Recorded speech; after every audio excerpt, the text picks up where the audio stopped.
lot of people. So everyone just take one big step this way, go. You've probably got a pole again when you warm up. So I recognise that.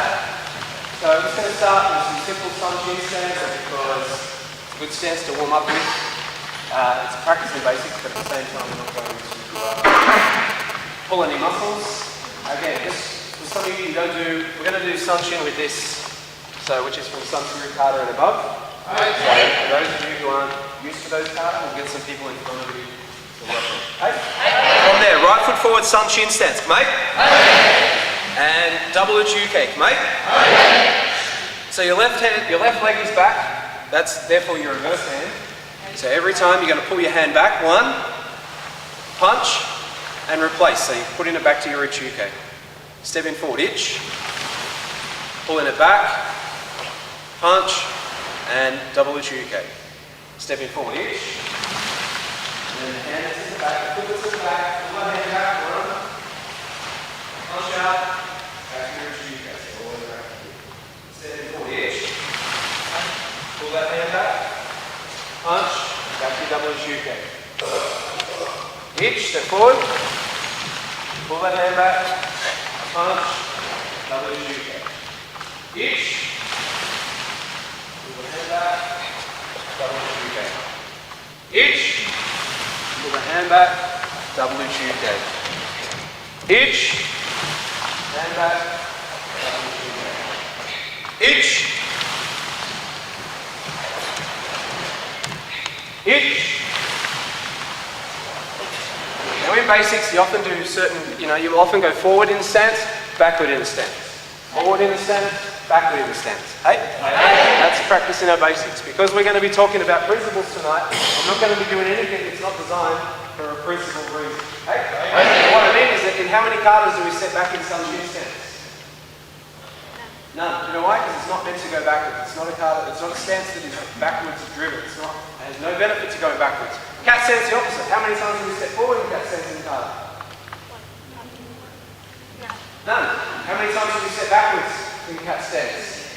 All the time. Because it's a stance only designed to go backwards. So we're only going to be working on, that's just two examples. So just keep in mind we're only going to be working on things with principles tonight. Hey? In sport, that's why we're not going to step back in Sanchin. I'm not saying you should never do that in class. You should because you're training your basics. But tonight we're working on principles. Hey? We're going to run back to the 4 or 5 big steps. Go. Come back. We're going to go forward again. Going to do it with some kame now.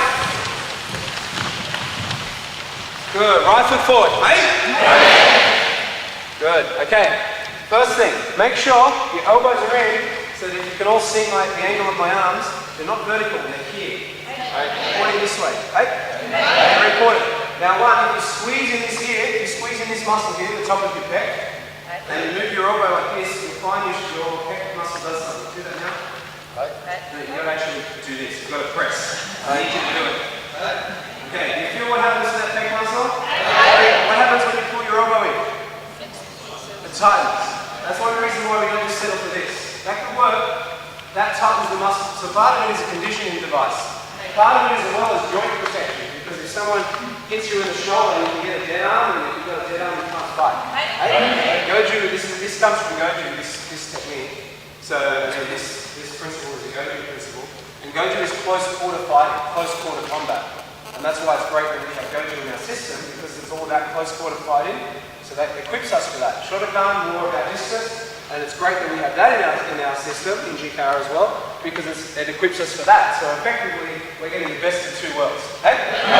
Close quarter combat, someone can grab you, manipulate you, strike you, and you need to make sure that everything is tense. Hey? You need to make sure that our elbows aren't just here, we're not satisfied here, we're here. Okay, to make this as tight as we possibly can. The other beauty is that by bringing, because Sensei Quinn is a great example, by bringing that in there, then suddenly these floating ribs are out of contention for me. I can't hit them. I can hit him in the center line, but that's it. Because the floating ribs are really vulnerable. You get a whack there, it's going to hurt more than your solar plexus. In fact, more people get winded in the ribs, the floating ribs, than they do from the center. Hey? So it's really important to protect your floating ribs, and that's why, again, sparring, you see people like this, it's like, what are you doing? Elbows in. You've got to protect those floating ribs. Hey? The principle here, just constantly thinking, no, this is not enough. In more more. And it becomes a habit for your kumite, and it's like, don't let this happen. Bring it in. Do not ever expose your floating ribs. Hey? Bring it right in. The other thing I want you to do is grab your hand like so. And sorry, not grab your hand, grab your bicep. And turn your hand. What happens to your bicep? When does it flex? When your wrist is out, correct? When your wrist is in, it loosens. When it goes out, it's loose. This is why we turn our hand not just somewhere, we twist it right around. Because if you've ever seen old Okinawan karate has a stance like this, and there's ankles. I'll be up and pretend I'm in sequence stuff so you can see. So Okinawan karate always have their palms up in the pose. Japanese might have things like this because Japanese do what Dachi do. But we'll talk about that later. But the Okinawan always have this, not this. This, okay? Because it's the other flexing your bicep. Okay? Because the Sensei Clint has his normal, like even a boxing guard. Even though it looks great, I can manipulate that because the bicep's not flexed. Okay? So from here, I can pull it down, I can pull him in and grab, because in real life people don't just punch, they grab you. Okay? Where if he has his guard knuckles this way, like traditional karate, suddenly the bicep is activated, and therefore if I want to pull, it may not pull so much. Okay? Or if I want to grab him and pull him in, it doesn't work.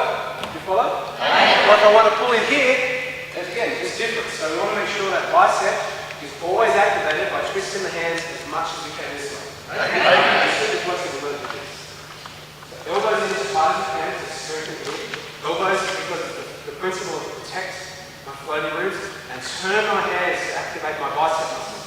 Because in close quarter combat, I want to make sure everything, ribs protected, this is strong, and my arms are strong, so that I can't be pulled, manipulated, twisted, etc. Okay?